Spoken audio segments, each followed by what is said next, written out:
Hello and welcome to Sriram's IAS. So in this lecture we'll discuss one of the very important topic and India's longest running internal security challenge, and that is basically the Naxalism, or you can say left wing extremism. And as we know that it is center's current drive to eliminate it by 31st March, okay, 31st March of 2026. ये जो deadline है ये हमने रखा है और ये government of India की ऑफिशियल प्रायोरिटी में से एक है कि ओवरऑल हम नक्सलिज्म को कम्प्लीटली भारत से एलिमिनेट कर दें, and as it saps both our security operation and development programmes in many tribal and forested districts of India, right. So overall in this lecture we'll understand India's progress towards a Naxal free Bharat और इसमें क्या updates आए हैं. So many things to understand in this lecture. But before that one important announcement that if you are in UPSC aspirant और अगर आपके मन में डाउट्स है आपकी प्रिपरेशन को लेकर कि कैसे इस एग्ज़ाम को अप्रोच करना है, प्रॉपरली टाइम पर सिलेबस कैसे कंप्लीट करें, या फिर इनिशियली आपको सब्जेक्ट वाइज स्ट्रैटेजीज अगर समझ में नहीं आ रही कि कैसे सब्जेक्ट को अप्रोच करना है, बेटर ऑप्शनल क्या है या फिर बेस्ट ऑप्शनल क्या हो सकता है आपके हिसाब से, तो इस तरह के कई डाउट्स को आप क्लियर कर सकते हैं हमारे एक्सपर्ट्स के साथ जुड़कर. हम आपके लिए फ्री 1-to-1 मेंटरशिप लेकर आए हैं जहां पर आप हमारे एक्सपर्ट्स के साथ जुड़कर इन सारे डाउट्स को क्लियर कर सकते हैं और इसका लिंक आपको डिस्क्रिप्शन में मिलेगा, तो जल्दी ज्वाइन करिए. So, as you can see here, that the government of India is determined of building a Naxal-free Bharat. Okay, and यहाँ पर कई सारे अभी recently development हुए हैं that the number of most affected districts by Naxalism brought down to 3 only. Okay, and the number of LWE affected districts also further brought down from 18 to just 11 here. And under the leadership of Prime Minister Sri Narendra Modi ji and guidance of Union Home Minister Sri Amit Shah, this year the operational successes have surpassed all previous records, wherein 312 left-wing extremist as such cadres have been eliminated so far. 836 LWE cadres have been arrested and around 1639 shun the path of violence by surrounding the join the mainstream basically. and इस तरीके से overall जो government का commitment है कि 31st मार्च 2026 तक कैसे भी करके इरेडिकेट करना है ओवरऑल नक्सलिज्म को इंडिया से. Now why this matters? See, Naxal insurgency has for decades blocked the delivery of education, health care, roads, banking, basic infrastructure services in the remote areas. And the government strategy combines intensified security operations, intelligence-driven actions, here negotiated surrenders and large rehabilitation overall development packages to restore the rule of law and normal life in the affected region basically. And इसमें अभी recently कई सारे developments भी हुए. Okay, like for example, the center says the footprint of left-wing extremism has shrunk as we discussed. Right, the number of most affected districts has fallen so far, and the total LWE affected districts have declined compared to the last year basically. Okay, and large scale surrenders event happened in Bastar, right, Abujmad, that's in Chhattisgarh, and hundreds of cadres have laid down arms in October 2025. I mean this month only. Okay, तो एक large scale में यहाँ पर rehabilitation policies चल रही हैं आज के वक्त में गवर्नमेंट ऑफ इंडिया का, ऑपरेशंस चल रहे हैं जिसका हमें रिजल्ट अब नजर आ रहा है कि एक्चुअली जो ओवरऑल नक्सल अफेक्टेड रीजन या फिर हम जिसे पहले रेड कॉरिडोर कहते थे, राइट, अब वो रेड कॉरिडोर से सिर्फ कुछ रेड पॉकेट्स बचे हैं और उसे भी गवर्नमेंट ऑफ इंडिया जल्द से जल्द यहाँ पर पूरी तरीके से आप ऐसा कह सकते हो कि यहाँ पर नक्सलिज्म को एलिमिनेट कर देगी, जिससे ओवरऑल जो रूल ऑफ लॉ है, जो एज सच आप समझ लो कि नॉर्मल लाइफ है, वो यहाँ पर दोबारा से हमें एज सच चलते हुए दिखेगा इन सारे अफेक्टेड डिस्ट्रिक्ट्स में. No, first of all let's understand the definition of left wing extremism. Okay, जो कि काफ़ी ज़रूरी है समझना दैट लेफ्ट विंग एक्सट्रीमिज्म जिसे हम कॉमनली नक्सलिज्म कहते हैं, राइट, नक्सलिज्म कहते हैं भारत में, and it refers to a violent movement basically that seeks overthrow the democratic government of India through armed struggle, okay, and establish a communist state based on the principle of Maoism. And this ideology is inspired by Chinese revolutionary leader Mao Zedong. It rejects parliamentary democracy and believes that true justice for the poor can come only through people's war, and that is by capturing state power through violent revolution, not by election. So ये as such हमें समझ में आता है कि left wing extremism है क्या. Now अब देखो इनकी जो आइडियोलॉजिकल फाउंडेशन है, चाहे बात आप मार्क्सिस्ट लेनिनिस्ट की कर लो या माओइज्म की कर लो, माओइस्ट थॉट की कर लो, ये किस चीज़ पर बेस्ड है? Now according to Maoist ideology the world is divided between oppressors and the oppressed. Okay, and revolution should start from the countryside where poor peasants, right, are mobilized to fight the feudal landlord and the ruling class. And the ultimate goal is to capture state power and establish a classless and egalitarian society based on the principle of as such माविस्ट और माविज्म. ठीक है, तो ये कहीं ना कहीं as such इनकी ideology है. अब एज सच हम जब बात करते हैं with respect to you know कि आज के वक्त में जो भारत में हमें दिखता है ये लेफ्ट विंग एक्सट्रीमिज्म, ये एक्चुअली किस नेचर का है या फिर इसकी ओरिजिन कैसे हुई है, राइट. तो यहाँ पर आप देख सकते हो the origin of LWE can be traced back to 1967 in the three basically areas of Naxalbari, then Phansidewa and that is Kharibari. Okay, in West Bengal's Darjeeling district. तो इसकी जो नींव है वो हमें कहाँ पर बिस्ते हुए दिखी थी, वो एज सच वेस्ट बंगाल में जो दार्जिलिंग डिस्ट्रिक्ट है वहाँ पर हमें एज सच इसकी नींव देखी. एंड बेसिकली ये स्टार्ट हुआ नक्सलबाड़ी से. और इसका आप समझ सकते हो जो नक्सलिज्म है, ये जो टर्म है ये कहाँ से निकल कर आया है, right. Now the initial uprising was led by Charu Majumdar, Kanu Sanyal and Jungle Santhal, who were the member of Communist Party of India Marxist. And उस समय देखो कई सारे पीजेंट रिवॉल्ट चल रहे थे, लैंड लॉर्ड्स के खिलाफ यहाँ पर कहीं ना कहीं रिवॉल्ट हो रहा था. ओके, तो इनिशियली ये जो थे ये पीजेंट रिवॉल्ट था overall, right. And after 2 years basically 1969 the Communist Party of India Marxist Leninist was formed as such, right. तो यहां पर देखो CPIM से ये भाग अलग हुए एंड यहां पर ML बना, CPIML. ओके, एंड ये काफी ज्यादा आप समझ लो कि थोड़ा एक्सट्रीम था एंड रेडिकलाइज था. Now although originated in West Bengal the movement spread to the less developed rural region of southern and eastern India, that is Telangana, Andhra Pradesh, Orissa and Chhattisgarh. और देखो ये क्या कहते थे कि एज सच देखो जो मतलब पीजेंट क्लास है वो ओवरऑल डिप्राइव्ड है हर वो एज सच एम्यूनिटीज से, फैसिलिटीज से, और ओवरऑल ये रूल किया जा रहा है सिर्फ वो जो एज सच आप समझ लो कि रिच क्लास है या फिर ओवरऑल जो इंडस्ट्रियलिस्ट क्लास है उसके द्वारा. और इस तरह के आइडियाज़ को कहीं ना कहीं स्प्रेड किया गया कि भाई देखो हमारे खिलाफ अत्याचार हो रहा है और अगर हमें इस अत्याचार से लड़ना है तो इसके लिए आपको वेपन उठाना पड़ेगा. और इस तरीके से जो युवा है एज सच फीमेल है, राइट, उनको यहाँ पर औरतों को यहाँ पर कहीं ना कहीं एज सच बहुत ज़्यादा प्रभावित करते थे. एंड ओवरऑल इस तरीके से यहाँ पर इसका स्प्रेड काफ़ी तेजी से हमें देखने को मिला, खास करके ट्राइबल रीजन में, राइट. एंड इवन जो फॉरेस्ट एक्ट्स जो आए हैं उसके खिलाफ भी काफ़ी ज़्यादा यहाँ पर भड़काया जाता था. तो ओवरऑल देखो ये जो एज सच रीजन है तेलंगाना, आंध्र प्रदेश, उड़ीसा एंड छत्तीसगढ़, यहाँ पर हमें एज सच मेजरली ये अफेक्ट करते हुए दिखे. And today almost all the Naxal group trace their origin with CPIML only, क्योंकि मैंने कहा ना कि violent and extreme as such ideology रखते थे अपने साथ. एंड लेटर हम देखते हैं कि यहाँ पर जो माइस्ट कम्युनिस्ट सेंटर है MCC, which was formed in 1975. So this group merged with the People War Group in 2004.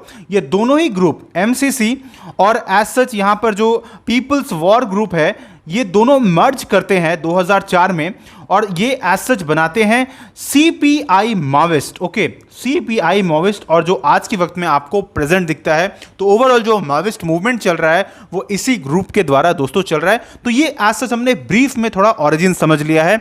अब एज सच यहाँ पर इसके इम्पैक्ट एंड कॉजेज को थोड़ा समझ लेते हैं जो कि काफ़ी ज़रूरी है. अब देखो यहाँ पर आपको रूट कॉज दिखेगा इस एक्सट्रीमिज्म का, मतलब यहाँ पर आखिर क्या कारण है इसके बारे में हम थोड़ा बात कर लेते हैं. देखो इसमें सबसे बड़ा एक कारण रहता है ना, वो है अनएम्प्लॉयमेंट का. Many time what happened that lack of job opportunities in the rural and the tribal areas leaves youth frustrated and directionless. इसका एग्जाम्पल हमें देखने को मिला था बस्तर में, राइट. सो बस्तर हो गया या फिर गार्ड चिरोली हो गया महाराष्ट्र में, where young people with no employment often get influenced by the Naxal group and that promises them dignity, purpose and income through arm struggle, right. And unemployment is one of such issue. After that you have gender gap, and even women in affected areas face social exclusion, right, and fewer opportunities for education and employment. And specifically in tribal belt, women have limited access to healthcare, sanitation, school, right, leadership role, and some extremist group exploit this by offering specifically women's position of equal fighters. इनको ये बताया जाता है कि देखो equal आपको opportunity मिलेगा, आपको लीडरशिप रोल मिलेगा यहाँ पर, आप हमारे साथ जुड़ो, और आपको यहाँ पर जेंडर इक्वालिटी भी मिलेगा, राइट। तो ये कुछ एग्जांपल्स है जिससे एज सच यहाँ पर जो फीमेल है और खास करके यंग फीमेल्स वो अट्रैक्ट हो जाते हैं इसकी तरफ। आफ्टर दैट यू हैव जल जंगल जमीन, मतलब water forest and land. Now this is the central slogan of Naxal ideology basically, okay, and the fight for control over natural resources. Like in tribal communities are often displaced by mining as such, dam projects without fair compensation. And Naxals use this anger to mobilize villages, basically villages, right? And claiming claiming to protect their land and forest rights. Like for example, there were protests over mining lease of Dantewada or Koraput, Odisha, which have been supported by Maoist outfit as such, right? तो this as a slogan ये काफ़ी ज़्यादा यहाँ पर आप समझ लो कि attract करता है ट्राइबल रीजन्स के लोगों को, राइट, और खास करके वैसे लोग जो मार्जिनलाइज है, जो ग्रुप मार्जिनलाइज है, right. At the same time lack of infrastructure, yes, this is also one of the major problem, right, because poor road, schools, electricity, communication, and basically these all things make remote areas isolated from the mainstream governance, and many villages in Jharkhand and Chhattisgarh were cut off for decades, and this make it easier for the or making it easier for the extremist group to control them and spread their propaganda। क्योंकि यहाँ पर ये क्या कहते हैं कि देखो government आपके ऊपर फोकस नहीं करता है, गवर्नमेंट का कोई ध्यान नहीं है आपके ऊपर में, सो वो जो एंटी गवर्नमेंट स्टैंड है ना वो वहाँ पर लोगों के अंदर में डाला जाता है, एंड दिस इज आफ्टर हमको पता कि क्या होता है इसके बाद, राइट, लोग बहक जाते हैं एंड देन वो वेपन्स उठा लेते हैं। Then bureaucratic apathy, it is also one of the major reason because insensitive and slow government machinery many time discourage people from trusting officials। लोगों का भरोसा नहीं रहता है गवर्नमेंट ऑफिसर्स के ऊपर में, right.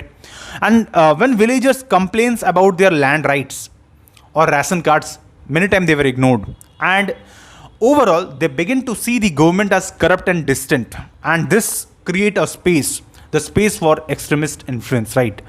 So bureaucratic apathy is also one of the reason here। lack of education similarly, right, all दो अभी मैं कहूँगा ये चीज़ कि रिसेंटली जिस तरीके से ट्राइबल रीजन में एकलव्य स्कूल्स, एकलव्य मॉडल का जो एज सच हमने इनिशिएटिव लिया है गवर्नमेंट ऑफ इंडिया ने, इसने ड्रास्टिकली इस पॉइंट को कहीं ना कहीं कवर करने की कोशिश की है। At the same time corruption बहुत बड़ा कारण है, misuse of public fund main for rural development many time, and many time it depends the inequality and frustration among the people, right. So if funds for a school और health centres vanishes due to corruption, villages के अंदर में क्या mind में आता है कि उनको उनके साथ धोखा हुआ है, राइट, उनका जो भरोसा है स्टेट की इंस्टीट्यूशंस के ऊपर में वो उठ जाता है, एंड जिसकी वजह से वो एक्सट्रीमिस्ट पाथ की तरफ चले जाते हैं और बाद में उन्हें एक्सप्लॉइट किया जाता है। Similarly many time violation of human rights, right, कि कई बार क्या होता है कि जो कस्टोडियल वायलेंस हो गया, फेक इनकाउंटर्स हो गया, तो लोगों के अंदर में गुस्सा होता है, गांव वालों के अंदर गुस्सा होता है, और कई बार कई सारे ऐसे विलेजेस होते हैं जहाँ पर विलेजर्स सपोर्ट करते हैं माओइस्ट एक्टिविटीज़ को। Then poverty again one of the reason, right, तो ये बहुत बड़ा कारण है कि economic deprivation and lack of livelihood. कई बार लोगों को ऐसा लगता है कि क्योंकि आपको ऐसा लगता है कि हमें सिस्टम ने बाहर कर रखा है हर चीज़ से, राइट, हमारे राइट्स से, तो ओवरऑल ये भी एक बहुत बड़ा कारण बनता है। And many time what happens ना कि मान लो कि पास खाने का खाना नहीं है, तो ये जो एज सच इंसर्जेंसी ग्रुप्स हैं, ये जो एज सच आपके एक्सट्रीमिस्ट ग्रुप हैं LWEs, ये आते हैं, खाना आपको देते हैं, पैसा देते हैं, फंड्स देते हैं, आपको हेल्प देने की कोशिश करते हैं, ज़्यादा से ज़्यादा हेल्प करेंगे ये आपको। एंड उसके बाद क्या होता है कि वो कहते हैं कि अगर इस तरह के आपको लड़ना है अगर, या फिर आपको ऐसा मरना है, तो आपके पास दो रास्ता है, तो आप लड़ने के लिए चूज़ कर लेते हो। तो इस तरह का सिचुएशन बन जाता है, poor health facilities, social exclusion, right. So ये सारे वो रीजंस बन जाते हैं एज सच जिसकी वजह से इस तरह का मेजर इशू हमें देखने को मिलता है। अब देखो 2017 में यहाँ पर एक हमारे पास एक फ्रेमवर्क आया था, राइट, जो एज सच हमें ये बताता है कि किस तरीके से हम डील कर सकते हैं अगेंस्ट लेफ्ट विंग एक्सट्रीमिज्म। तो we have a strategy called Samadhan. अब इसे आप अपने मेंस में लिख सकते हो, और जनरली यहाँ पर जब भी LWE लेफ्ट विंग एक्सट्रीमिज्म के ऊपर में क्वेश्चन आता है तो हम जनरली इस तरह के एज सच पॉइंट्स को रखते हैं। What is the Samadhan framework? तो as you can see, S stands for here smart leadership, strengthening political and administrative will. A stands for aggressive strategy, and that is basically intensifying counter-insurgency operation. M stands for motivation and training, that basically enhancing skills and the morale of security forces. After that, A stands for actionable intelligence, that is strengthening intelligence network. D stand for here data driven monitoring, basically implementing KPIs and KRAs to measures progress as such. And basically H stands for harnessing technology using advanced surveillance and digital tools, where A stands for area specific action plan and N stands for no access to financing. सी माविस्ट जो problem है right, ये एक nation wide problem है और यहाँ पर क्या है कि ऐसा नहीं है कि ये किसी स्टेट स्पेसिफिक प्रॉब्लम में स्टेट पुलिस एक्ट करेगा. यहाँ पर देखो क्योंकि ये नेशनल सिक्योरिटी का मैटर है तो यहाँ पर बात स्टेट की करो या सेंटर की करो, यहाँ पर बात कोऑर्डिनेशन का है. दोनों ही कोऑर्डिनेट करके अगर चलेंगे तो यहाँ पर आपको बेटर रिजल्ट देखने को मिलेगा. एंड दैट्स वाई ये एज सच फ्रेमवर्क लाया गया था. एंड आफ्टर दैट जो गवर्नमेंट एफर्ट्स है यहाँ पर, चाहे बात आप सिक्योरिटी रिलेटेड एक्सपेंडिचर की कर लो, अब ये एक अम्ब्रेला स्कीम के अंतर्गत आता है, बेसिकली जो पुलिस रिफॉर्म है उसके अंतर्गत राइट. तो यहाँ पर देखो स्टेट जो है इनको बेसिकली यहाँ पर क्या होता है कि स्टेट पुलिस खास करके जो है यहाँ पर ट्रेनिंग प्रोवाइड करा जाता है right. At the same time rehabilitations यहाँ पर, और जो सरेंडर करते हैं लोग तो उससे रिलेटेड एज सच यहाँ पर किस तरीके से चीज़ों को मैनेज करना है एंड ऑल दैट. लाइक इसमें ऐसा कहा जाता है कि 3,260 करोड़ एज सच रिलीज किया गया है इस स्कीम के अंतर्गत, ताकि एज सच जो पुलिस फोर्स है उसको यहां पर ओवरऑल मॉडर्नाइज किया जा सके राइट. तो very important. So modernisation of police force के अंतर्गत as such security related expenditure scheme है ये राइट, जहां पर ओवरऑल हम बात कर रहे हैं कि जो सिक्योरिटी रिलेटेड एक्सपेंडिचर है उसको खास करके LWE अफेक्टेड डिस्ट्रिक्ट्स में वहां पर काम करने के लिए कुछ इशू ना आए, तो यहां पर जो फंड्स का प्रॉब्लम है वो ना हो, proper training and operation needs जो है और सिक्योरिटी फोर्सेस का वो पूरा हो सके राइट. तो ये सारी चीजें यहां पर हैं. At the same time special central assistant SCA for most LWE affected areas districts. तो इसमें अपन क्या देख रहे हैं, तो यहां पर देखो जो फंड है it is about critical infrastructure, ताकि ऐसा जो क्रिटिकल इंफ्रास्ट्रक्चर है पब्लिक सर्विसेज है राइट LWE डिस्ट्रिक्ट्स में वहां पर फंड एलोकेट किया जाए.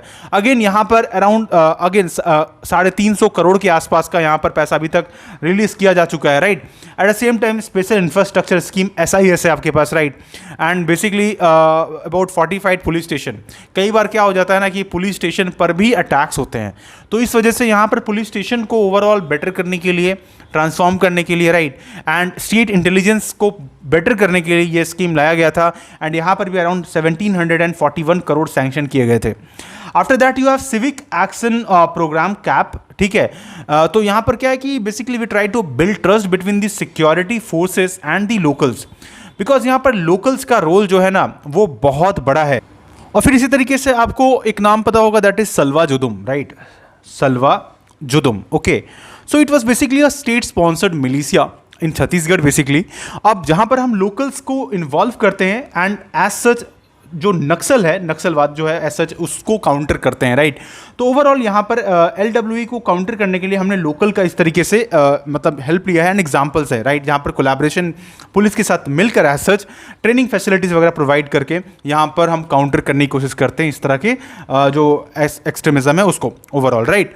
तो सिविक एक्शन प्रोग्राम कैप इसी तरीके से हमें देखने को मिलता है, जहाँ पर हम सिक्योरिटी फोर्सेस और लोकल्स के बीच में ओवरऑल यहाँ पर ट्रस्ट बिल्डअप करते हैं. ट्राइबल यूथ प्रोग्राम यहाँ पर चलाते हैं, काउंटर प्रोपेगेंडा कैंपेन्स चलाते हैं. तो ये एज सच यहाँ पर एक इंपॉर्टेंट चीज हो जाता है. Then after that we have road requirement plan RRP1 for LWE affected areas and road connectivity projects for LWE affected regions. Again तो ये एक कनेक्टिविटी प्लान है जहाँ पर जो 9 LWE अफेक्टेड स्टेट्स है, अराउंड आप समझ लो कि 17,589 किलोमीटर यहाँ पर सैंक्शन किए गए थे, जहाँ पर ऐसा कहा जा रहा है कि 14,000 से ज़्यादा किलोमीटर का ओवरऑल कंस्ट्रक्शन हो चुका है रोड्स एंड ऑल दैट का. एंड इससे क्या होता है कि security and development as such जो है ना वो दोनों साथ साथ चलते हैं. एक तरफ तो आप तो सिक्योरिटी इंश्योर करोगे एज सच आपका कहीं ना कहीं इंफ्रास्ट्रक्चर डेवलपमेंट भी, कनेक्टिविटी भी यहाँ पर बेटर होता है राइट. तो ओवरऑल इस तरह के यहाँ पर इनिशिएटिव्स लिए गए हैं और इसी का नतीजा है कि आप देख सकते हो कि 2013 में जो हमें 182 डिस्ट्रिक्ट्स आसपास अफेक्टेड थे तो ये रेड कॉरिडोर कहलाता था, तो आज वो रेड पॉकेट में आकर बदल गया, जहाँ पर 18 डिस्ट्रिक्ट 2025 में था और अब यहाँ पर 3 डिस्ट्रिक्ट सिर्फ कहा जा रहा है. ओके, एंड होपफुली हम ये जो डेडलाइन है ऑफ 31 मार्च 2026 तब तक हम as such left wing extremism को ओवरऑल इरेडिकेट करने में सक्सेसफुल रहेंगे. सो देखो इस तरह का एज सच अभी ये जो टॉपिक है ना ये न्यूज़ में रहेगा और 2026 के मेंस के लिए बहुत ज़्यादा ज़रूरी हो जाएगा एग्जाम में. एक प्रोबेबल क्वेश्चन यहाँ पर डेफिनेटली बनेगा। तो I hope you understood this lecture, आपको समझ में आया होगा। और इसी तरह की और भी इन्फॉर्मेटिव लेक्चर्स के लिए डू सब्सक्राइब टू श्रीराम्स आईएएस अगर अभी तक आपने नहीं किया है। मिलते हैं अगले लेक्चर में। जय हिंद।